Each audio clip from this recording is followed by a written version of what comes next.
So this is an update. I usually avoid having a conversation twice. If I think that there's something I've covered before, I usually look it up and see if I have covered it before or not, and then don't talk about that thing again, unless I feel like there will be something new that I have to add. I had this conversation like 2 years ago, I don't remember when, but it was pretty early on, and it was also like a behind the curtain, which I guess I could put it in that category again this time, because that category or playlist or whatever theme was more about like being introspective about the act of doing this, of having conversations and vlogging and posting these things. So I did not listen to or rewatch that video that talked about what I'm going to talk about now, which is like living life versus thinking about life. So I'm going to cover some of that same ground. However, I feel like I do have some things to add, except I don't remember everything I said then. I just know some things I would have said and some things that feel like are a newer thing to me as to how this conversation or the idea for this conversation came up recently. So part of it will definitely be overlapping, but it's been a long time. Some of these thoughts have changed, and I want to discuss it. So here we go. When I talk about living life versus thinking about life, I mean, the other part of it is like living life versus expressing stuff, and like all this stuff kind of can overlap and get muddied up. I think that if you spend time thinking about things a lot, that can take time away from the living part, which is the active part. I will say it's like very active living, whereas maybe reflecting on things is kind of passive. It's more passive than like, I don't know how to explain it. How do I explain this? If I say I'm going to go mountain bike, like going on a mountain bike trail to me is like the action, like physical movement. It's like the act of living life. Or, you know, if I was going to go out for dinner with friends, right? That could be like an active thing, or we're going to have a party or going to go to a movie or whatever. An event. But I reflect on events a lot. I reflect on myself and my place in the world and my actions and how to be better, and how to just change my actions and like how to just live differently than I'm living now. So like that time spent reflecting or doing things like this, whether it be writing or just like some people meditate or they just like think about things, just sit there and think, or having conversations with myself. I don't think a lot of people do that, but having conversations with a friend or something too, just an act of reflection. That's kind of an act of things you're doing it with somebody.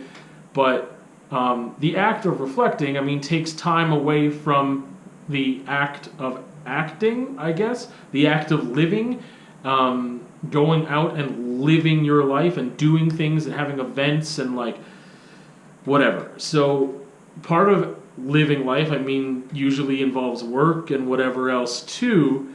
But yes, this act of thinking about life versus living life.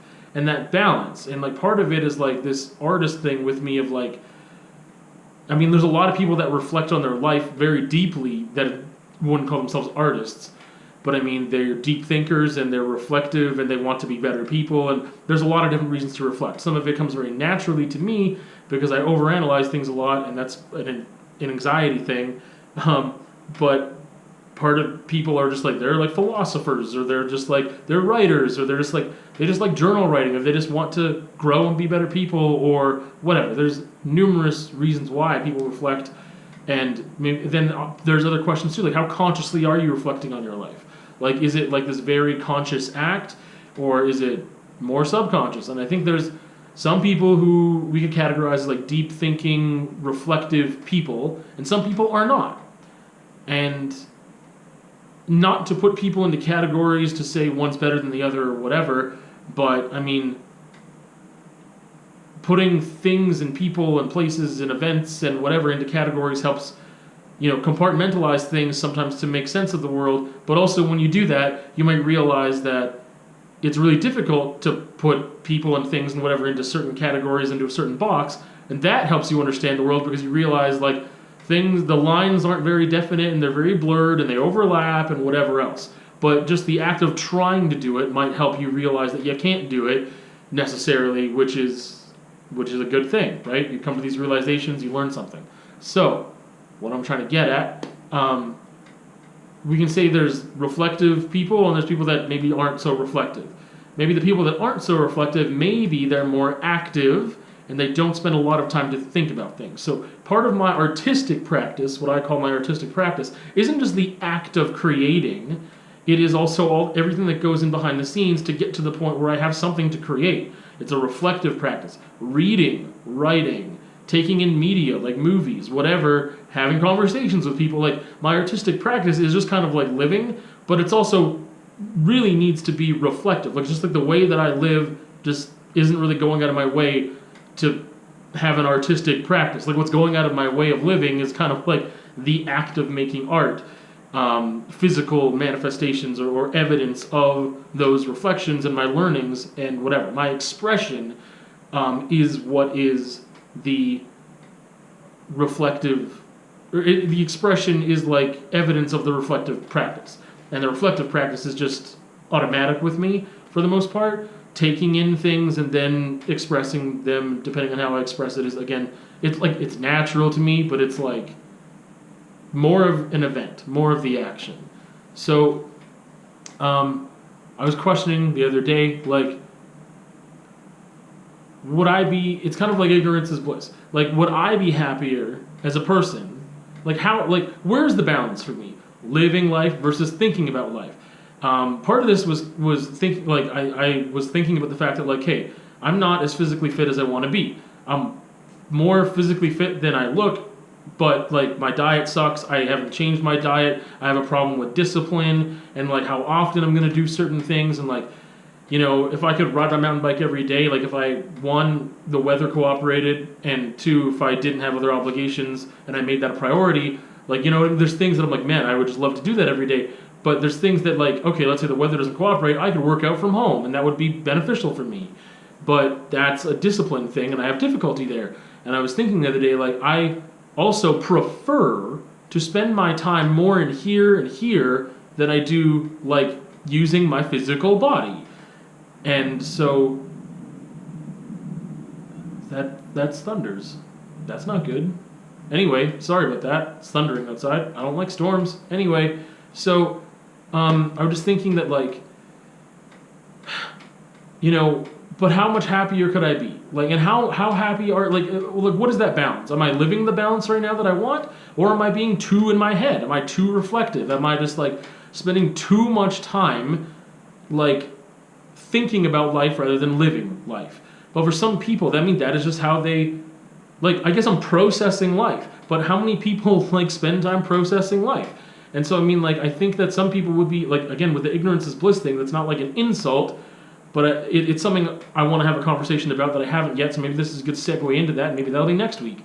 But, like, I is a precursor to that. I like being knowledgeable, I like reflecting, I like thinking. I really like that. I get enjoyment out of it, but at the same time, I also have too much knowledge and information, and I feel like, man, if I didn't know these things, I'd be a lot happier. If I didn't have these beliefs or these realizations or these facts, I'd be happier not knowing that, and I could just live my life without knowing that, and I'd be, you know, in ignorance, and I would be happier.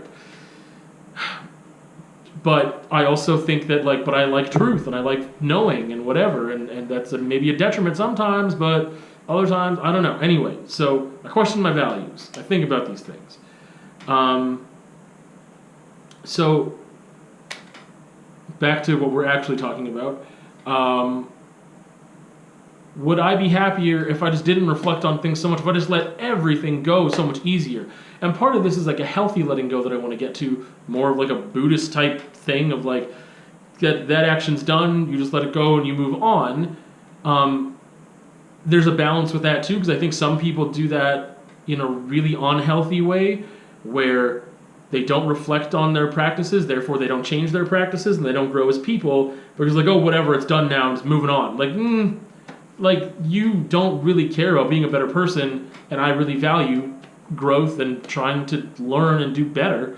So I'm at odds with that a little bit. But there's this balance of like, hey, you don't want to keep punishing yourself and overthinking it either. You want to be able to move on in a reasonable amount of time and not feel this much guilt or pain or whatever, because you have reflected it to the right amount, and you can move on and move forward, and then just whatever, do what you need to do and be happy and magical and whatever.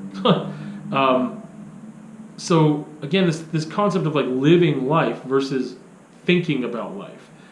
I think you need to think about life a certain amount to live your life better, but I also feel like, man, like some people just don't, it's almost like they just don't have a care in the world because they just don't have it in their cognition to like reflect on the things they're doing in the first place. It's like whatever, just whatever, you know what I mean? Like that seems to just be like, okay, I guess that person's awesome and having a great time because they're not thinking about stuff. And that's where I get stuck, thinking like, that's funny. Are they having a good time though? Like, could their life be better? But like, if they're so oblivious to like how their life could be better, then it won't matter.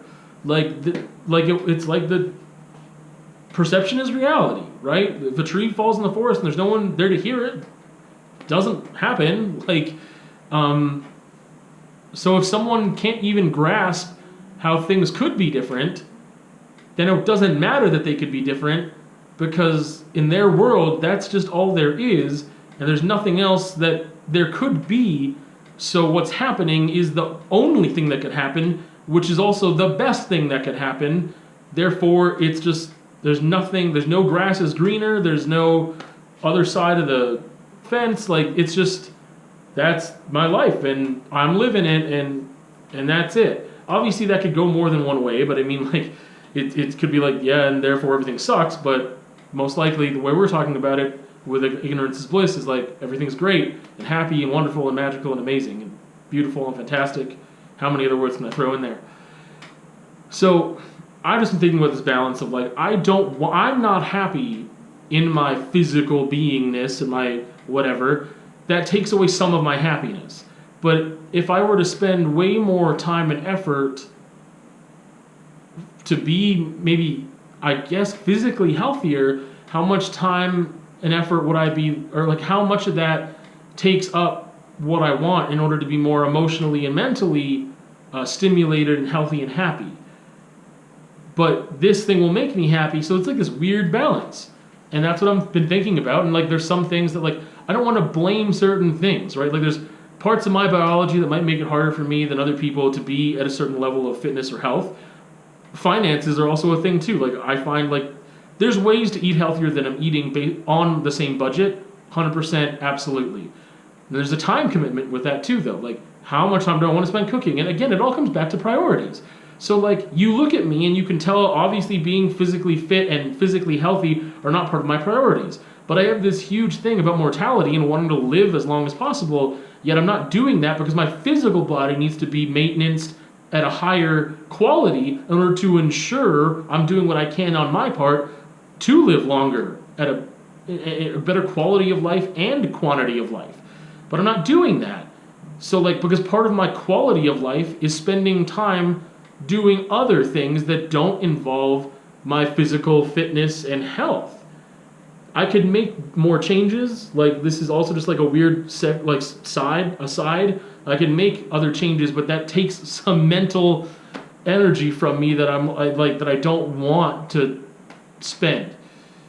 But anyway, I just think like I've just been reflecting on that and just like how much of being in here and here is good for me. And like maybe this is a good time for me to get away from some feelings in a healthy way by like, but how do I do that? That's a whole other thing. Like I've been talking a lot the past couple of months about feeling my feelings and sitting in sadness and whatever else. And it's like, but part of what biking does for me is takes me away from a reflective process and just focus on that thing right in front of you, because you don't focus on the trail, you're probably going to get wrecked. And like, it's a meditative thing and like a mindfulness thing and just like focusing on one task type of thing. And you get exercise, I'm using my body, there's chemicals are flowing, it makes me happier. It does really help my mood. It improves things a lot. So like in this conversation, I'm realizing I do need to do better with that. I do need to like make time. Go to bed on time means waking up on time. If I can wake up earlier, I can do some exercises right away in the morning. Like that don't depend on biking and the weather and whatever else. But again, it's just like, this is also just like a thing of like, I'm very aware that that's not my priority. And I like that part about me to a degree. Do I wish that I was more physically fit and my appearance was different? Yes. Can I change those things? Yes. How much am I willing to? I'm not sure, but there's some things that have to be sacrificed. How much sacrifice am I willing to do? What things can I cut out of my routine and like just be more effective? I've talked about discipline and having a lot of problems with that, so I think that I could cut down on some things and just be more focused and just be healthier. Let's do that. Why don't we do that? This has been motivating. I'm glad we had this talk. This is a weird conversation, but I'm going to see you on another time anyway, and just leave it there.